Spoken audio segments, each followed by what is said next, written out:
welcome back to another episode of the Jenn Commandments podcast.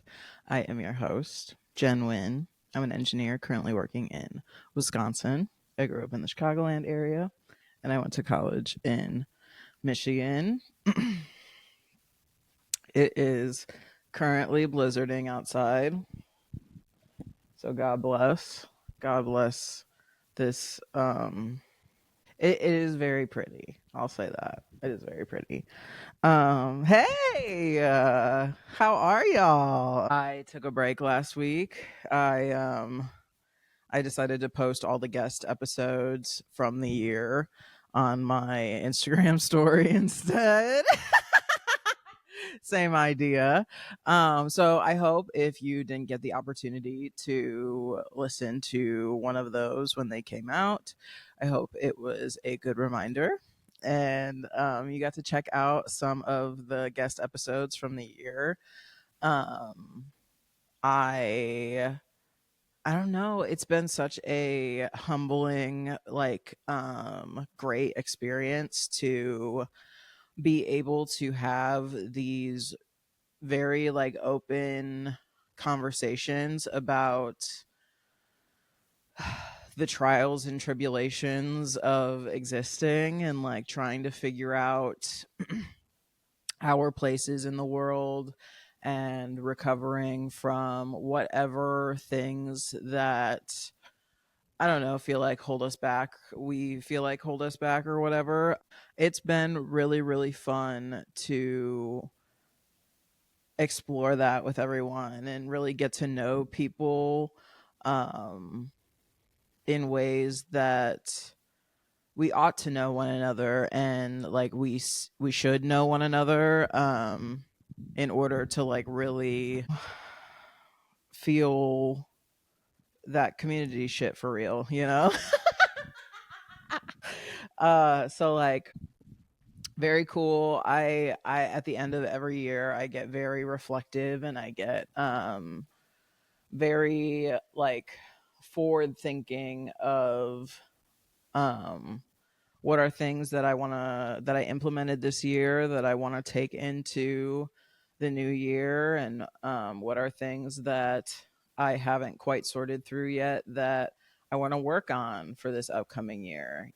I get very okay, from a year ago, how different am I?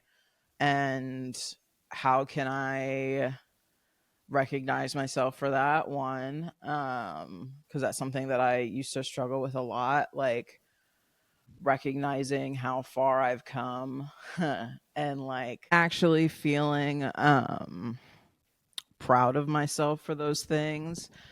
And then also taking a look in the mirror a little bit of here are things that are still yet to be unraveled or whatever. So definitely things that we can build on for the next year. I've been really enjoying my vacation. I went and visited one of my best friends from college. I went and visited her family for Christmas, and it's fun to it's very let's get into it a little bit. So the friends that I have right now really heal a certain part of me that has historically been made to feel overbearing or whatever. I guess the little antidote that I want to say in relation to that is if I could give you I don't know, a Instagram quote or a Pinterest quote is if you overwater your plants, maybe just get some plants that need to be watered more frequently or whatever, you know what I mean? And don't quit trying to make things fit that just don't, I guess, I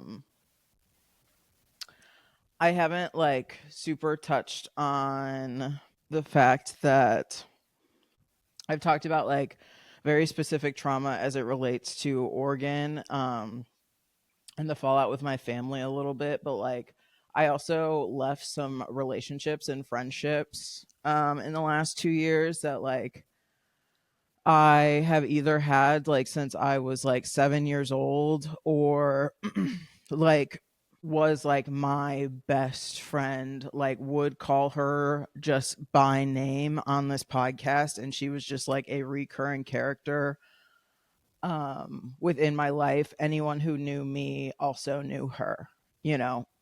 And even as we were talking about like Jessica being on, and the how closely I identified a lot of my personality, and how historically I have like morphed sort of into whomever I'm around at a given time or given moment. Something that I really, really appreciate about the people who are in my life right now really encourage me to be myself no matter what that looks like for me at a given moment. And they don't punish me for all like me expressing all sides of me, if that makes sense. Um and I think once I felt that sort of love, like familial love in that sort of context, and I think if I'm being super honest with myself, one of my best friend who moved back to Malaysia, he was one of the very, very first people who ever showed me what that looks like. So like I I think once I started to feel that in a few of my friendships, because so much of my life was spent performing for familial love, performing for, I don't know, romantic love, just like being who I thought people expected me to be. Once I started to feel that and understand that from a couple people in my life, I think I started to feel increasingly unfulfilled from any relationship dynamic that didn't harbor that same feeling of community, even if it's inconvenient, even if that, y'all. I had no idea this was going to be like emotional. I like journaled a lot for this. And this is like, it went in a direction that I like didn't understand. I'm not understanding right now, but that's okay. So like community, even if there are times where you're not you're not showing up perfectly to the space, the important thing is that you're showing up, you know. And so to bring it back to Christmas, to where I spent my holiday, I spent that with like a with my version of family right now. It's weird and it's hard to figure, like, just to figure it out, you know. And the grief of people that you love deeply not being able to come with you in the next phases of your life sucks, and it's very disappointing. But I don't know, love looks different for different people, so yeah. That's okay. Also on Christmas Day, Bestie and her little brother um had a family function that they had to go to. And so during that time I went to go see Marty Supreme.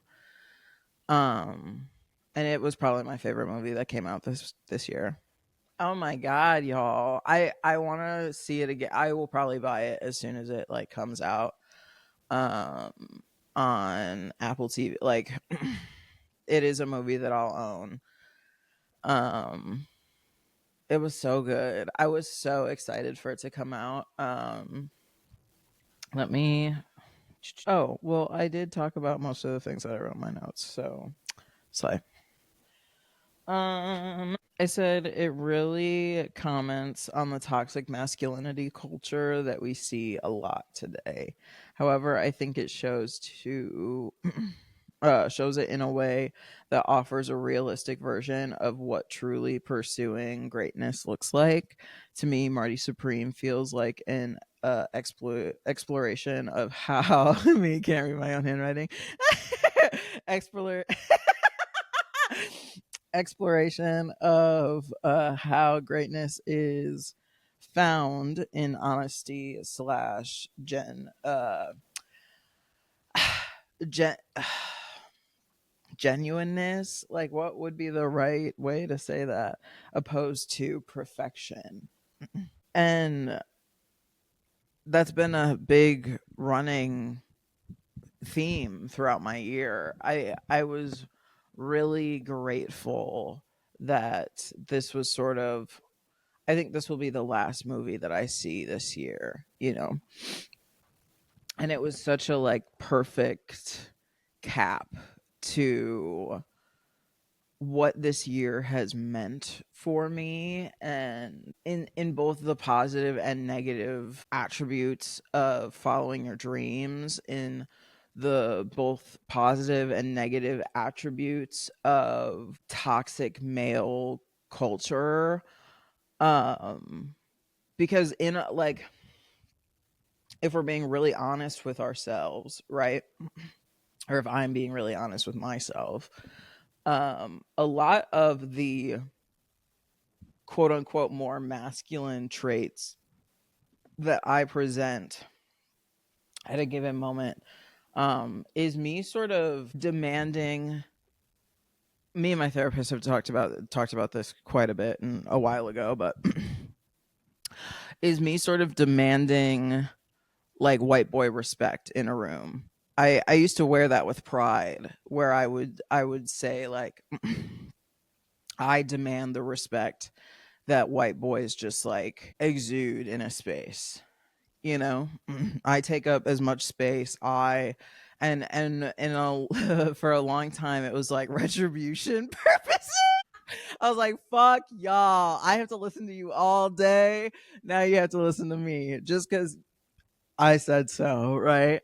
And as fun as that is, because it is fun, I understand white boys to a degree that like um is unfortunate, even, you know what I mean, like um and I think that's part of why I hate them so much, right? Because like, and why, so a lot of what my friendship dynamics that I've left in the last few years, um and like what many of my like relational dynamics have looked like in the past, just platonic, romantic, etc., just like across the spectrum, is like what we had in common was like mutual distaste for ourselves, and therefore like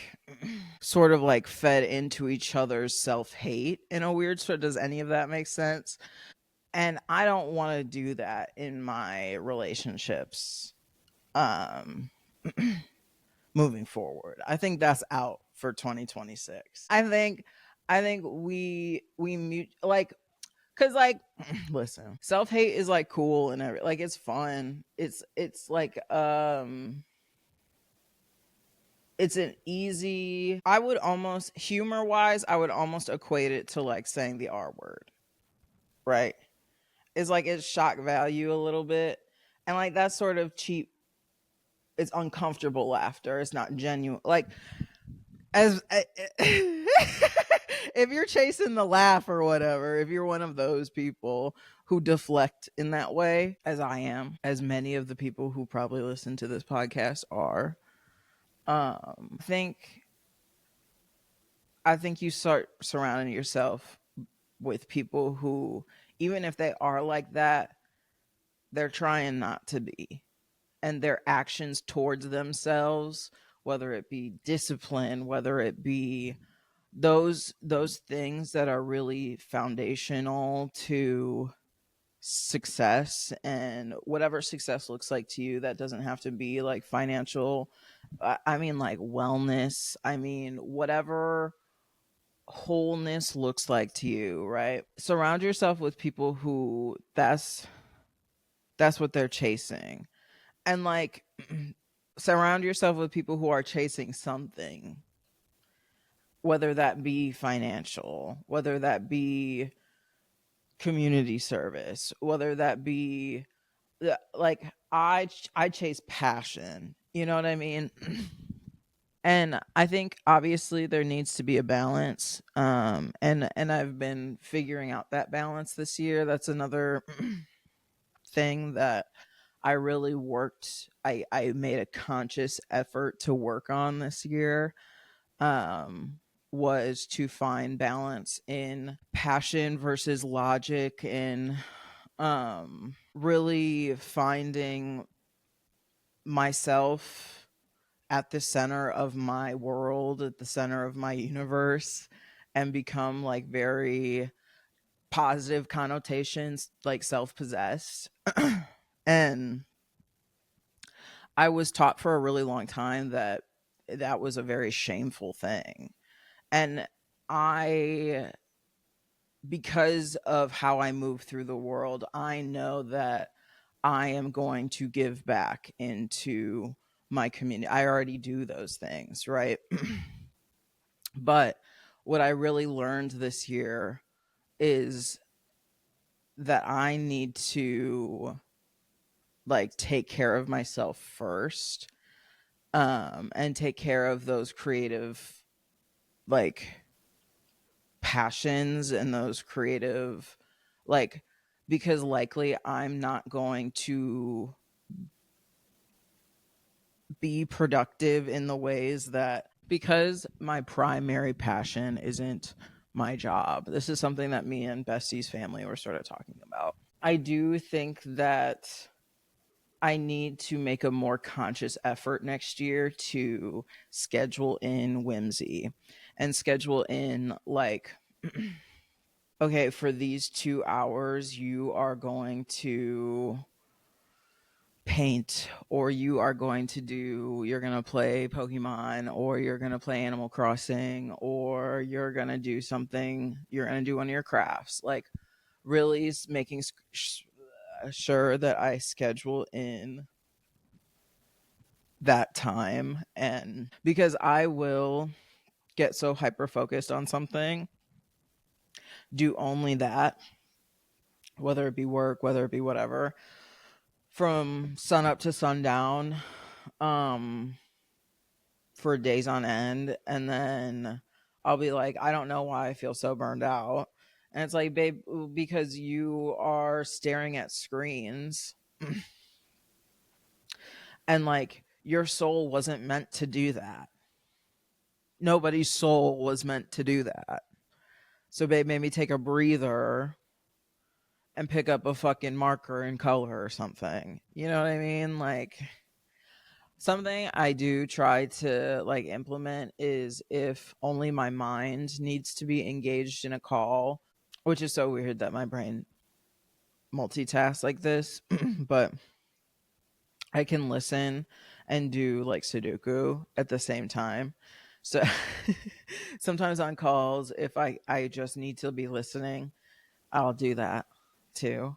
But like most of the time I need to be like engaged and like click in and shit. But um trying to figure out how to keep my brain engaged in a creative way, because that is at the end of the day like how I'm gonna make it through, you know, like I don't know. That's one of my goals, is to be to structure. I tried this at the beginning of last year too, and some things stick, and the things that work stick, and the things that don't work don't, and like that's fine. I think part of the journey is like trying things out and seeing what works best for you as it relates to like routine, as it relates to that sort of like morning ritual, evening ritual, whatever, whatever. um and I have a lot of goals as it relates to the podcast, as it relates to community service, as it relates to work, and so I need to structure my time in a way that works, you know. And I'm moving this year. I There's just things that, if all of the cards are going to align the way that I want to within like the next couple years, I really need to like lock in. I need to lock in. So fucking annoying, you know? So fucking annoying. But yeah, so that's. Oh, we were talking about the toxic traits of masculinity. How did I get there from that? Guys. Okay, so also, speaking on toxic um toxic male culture as it relates to Marty Supreme. So I want to say something. I was not aware of Josh Safdie's game. Okay. I've not been a Safdie brothers enthusiast before watching Marty Supreme. I did go back and watch. Well, like, I fell asleep watching Uncut Gems. My brother put it on once, and I'm pretty sure I fell asleep. And I just like wasn't locked in. Like, I did not appreciate what my brother was trying to show me. There are times where I do that. So yeah, I think I fell asleep, but I'm aware that that's probably, as a Adam Sandler like enthusiast, right? I come to understand that like Uncut Gems is probably Adam Sandler's like magnum opus, right? Um but I was not aware that that was like a Safdie. I didn't know. I didn't know. I'm aware now. I'm here. I'm with it, you know. And yeah, so it it really highlights a part of hustle culture. And I guess it doesn't have to be toxic male culture. I guess the better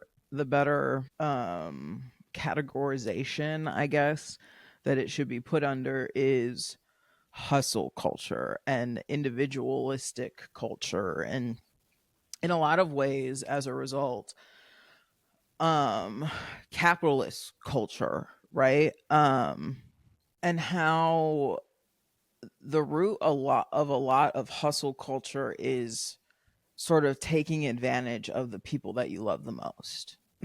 And Marty Supreme really, really highlights this. And Uncut Gems really, really highlights that.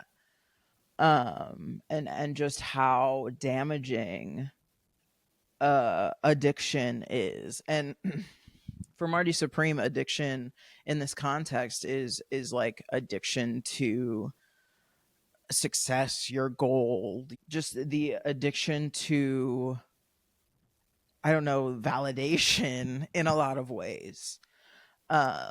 When that is the root, when and truly at the core of it, it's not insecurity per se. Um, but I don't know, that need for the validation, that external validation. And you should really just go see it.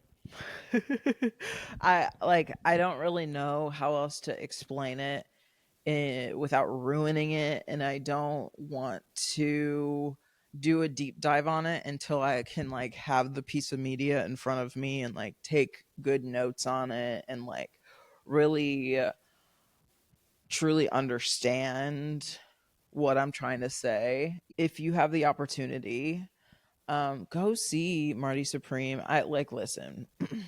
I saw this video on Instagram Reels that was like that's in this category here. We're gonna do a segment where I see I just say my favorite things that I've seen on the internet. But this is one of them where she said, "My comprehensive review of Marty Supreme is." Yes, I have seen a white man be selfish. Have you considered doing a movie about about somebody gay? No further questions. Or some shit like that. She did it so much better. I reposted it. I think I reposted it. So check that out too. Funny. And honestly, yes. But as somebody who's trying to unlearn that hustle culture, that um succeeded wanting to succeed by any means necessary, and to the point where you're not even really understanding the harm that you're causing in the space type shit. You know what I mean? Go check that out. Yes, it is a white boy being selfish, but life really humbles the fuck out of him, and he learns by the end how to fucking lock in for real.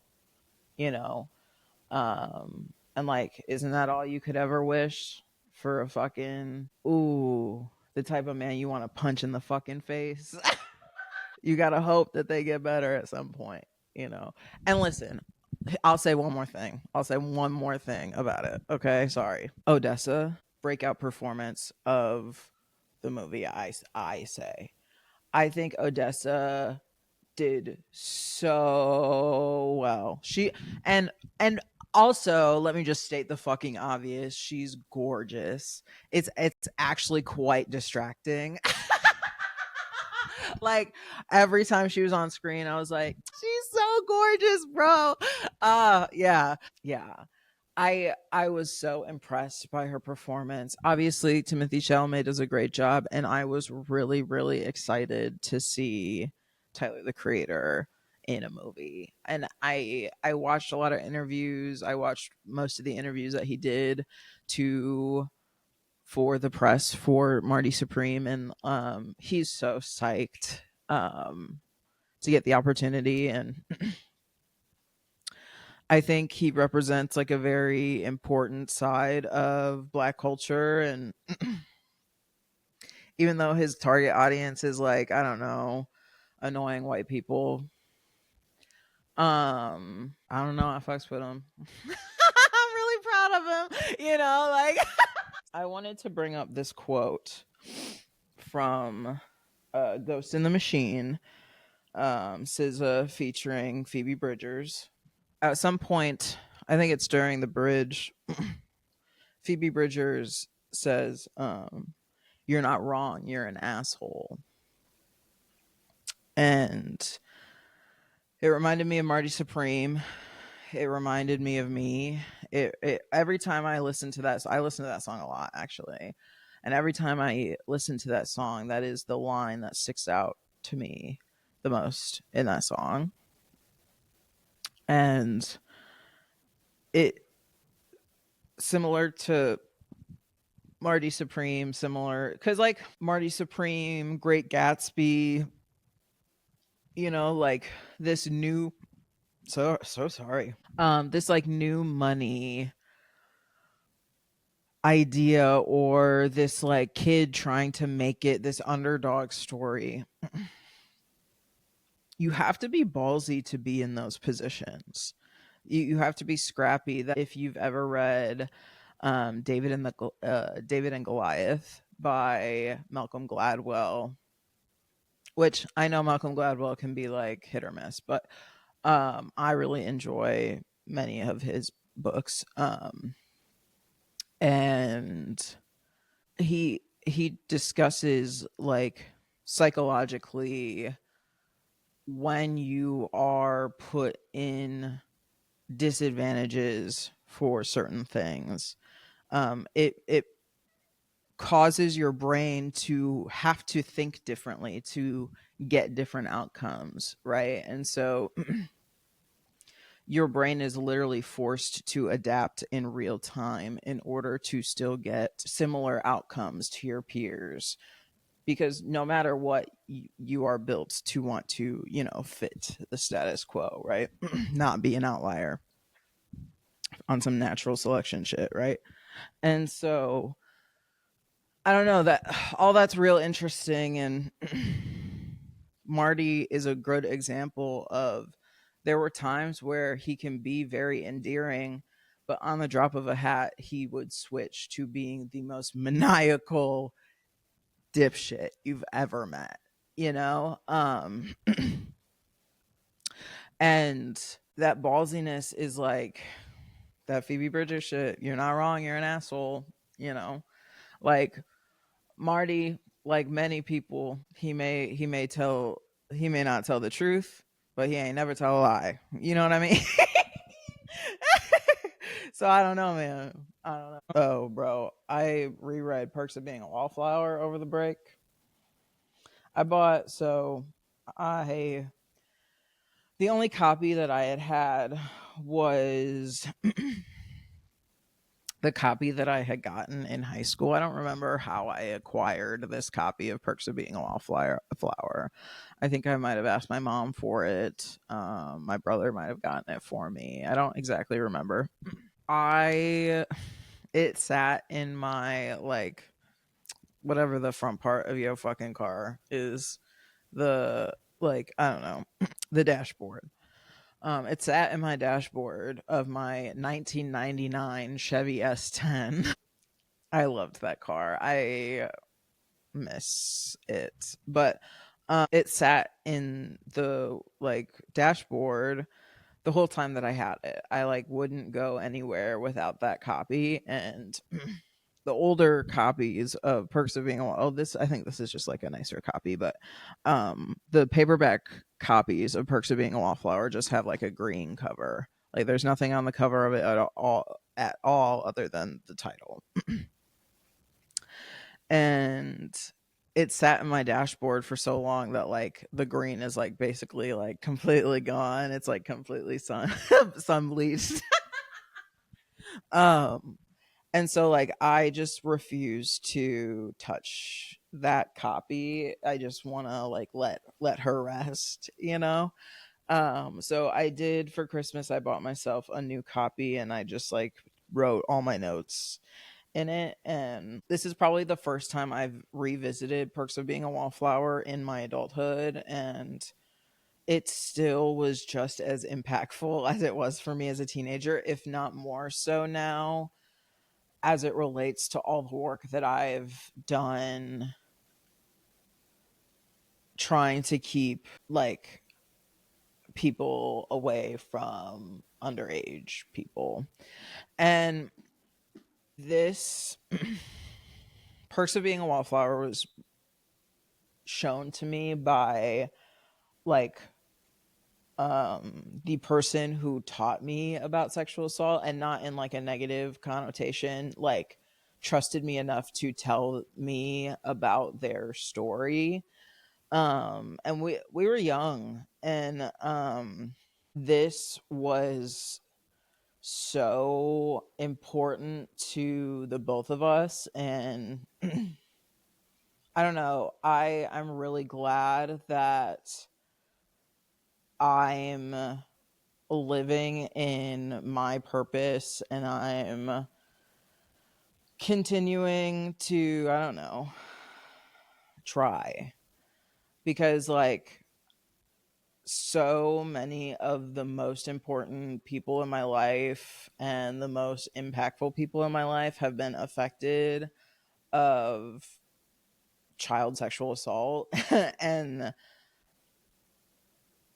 that's so scary. And men and women, I'm really, really, really glad that birth rates are going down. Like, and not because, like, I want people to be having less children. I don't really have an opinion about that one way or the other, but I do think that we have more of an awareness about these things, and as a result, people are more weary of having children, and I think that's a good thing.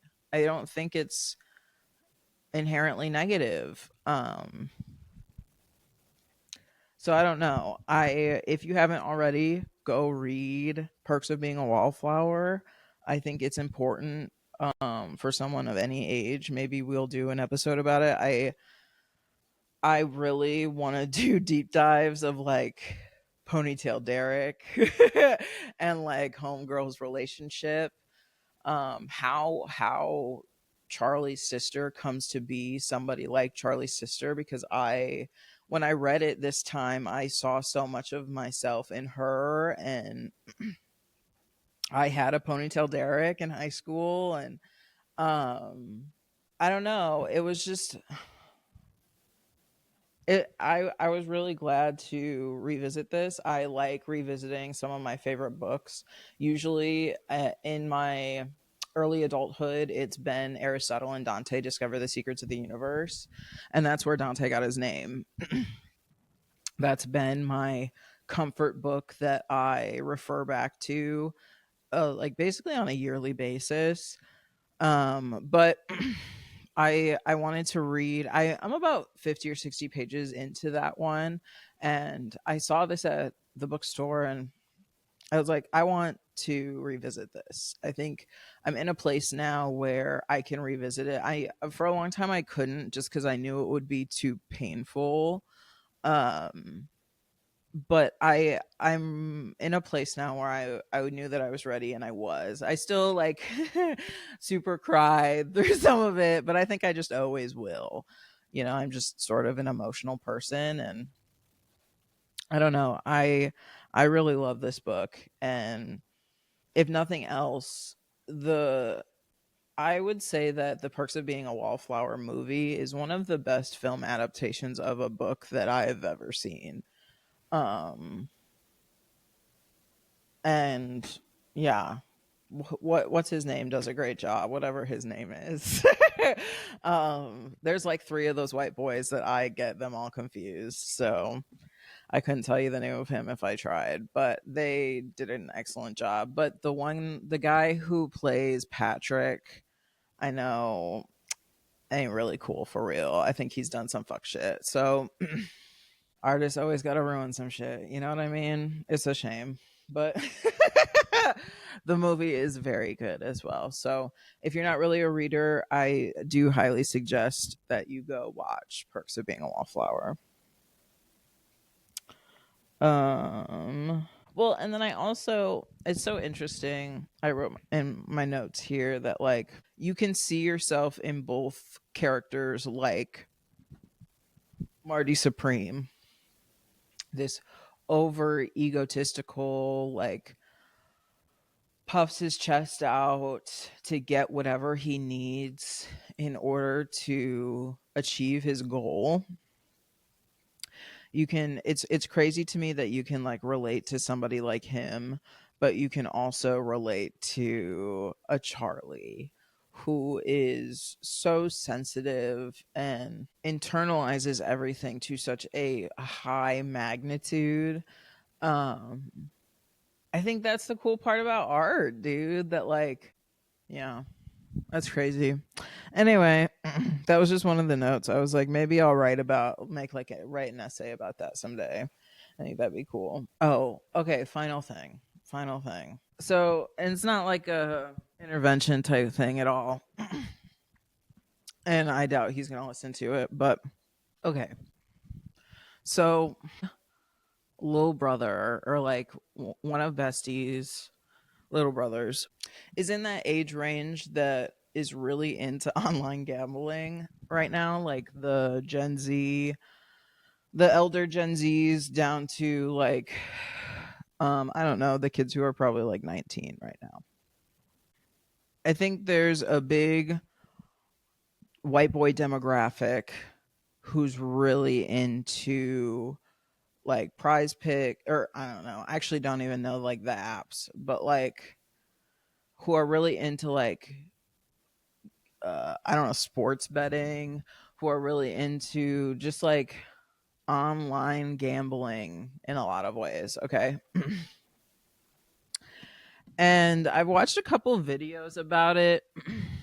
And one of the it's like, I want to handle it delicately. Um, but like, I think at the core of a lot of that is patriarchy. Okay, largely. One.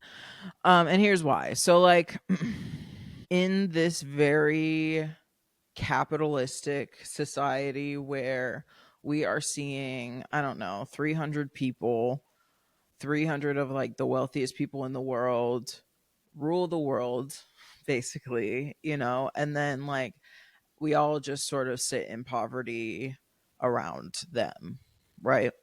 And work for them. And I've watched a few videos about it, and I don't think I've super like internalized a lot of it, but in whenever like, I don't know, when the white collar world took off, where Wall Street really, where people was really in there, whatever that fucking movie is with Wolf of Wall Street, when people were really in their Wolf of Wall Street bag. Okay, I think that was their solution to capitalism back then. And I think in a lot of ways, this online gambling has sort of taken that American dream and sort of tried to like take over for the Wolf of Wall Street type shit. And you could argue, I don't know, people do day trading and shit still too, and like that's its own thing. That's for real, still Wolf of Wall Street shit, but like you sitting it on your couch with pajamas on and shit. I don't know. But it's men, young men, from my perception. This could be completely off. It feels like these men are trying to access wealth quickly so that they can access what they perceive as wealth in more than just like the monetary, in status, wealth and status or whatever. And that sort of feels like an all right pipeline a little bit.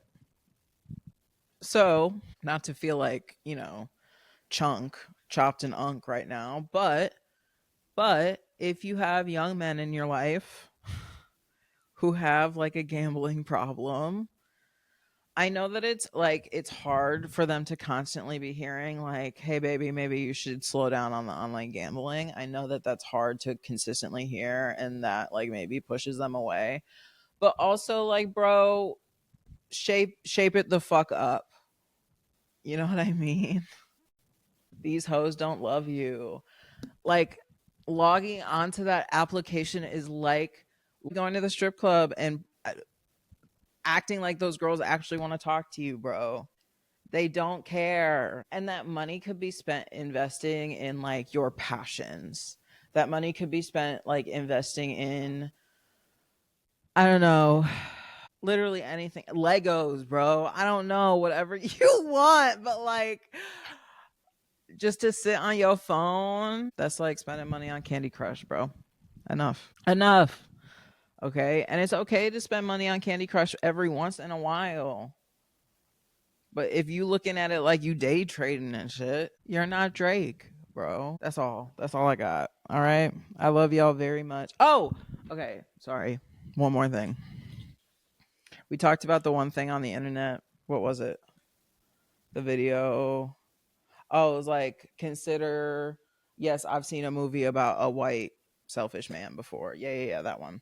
Okay, other things that I've seen on the internet that made me giggle this week. Facebook status. I feel like a white dog with the crusty shit in his eyes. Hilarious. While I was a little bit higher, I giggled at that for like a while. Trump and Epstein have more photos together than me and my dad. I shared that status because it would piss him off in two ways. Because he's conservative and you don't call your kid. Finally, this one still makes me giggle. My girl took me to the rage room and started beating my ass. Okay, that's all I got for real. Okay, I love y'all very much. I'm finna go make my vision board for 2026. And yeah, I'm gonna do some manifestations. I might pull some tarot cards. I'm finna manifest. I'm finna manifest in the space, baby. Like, come on. Have a wonderful, wonderful start to your new year. Be safe, be intentional. Um, and yeah, I'm excited for to see what this year brings to us. Okay, I love y'all very much. Go wash your face and drink some water. Okay, love you. Bye.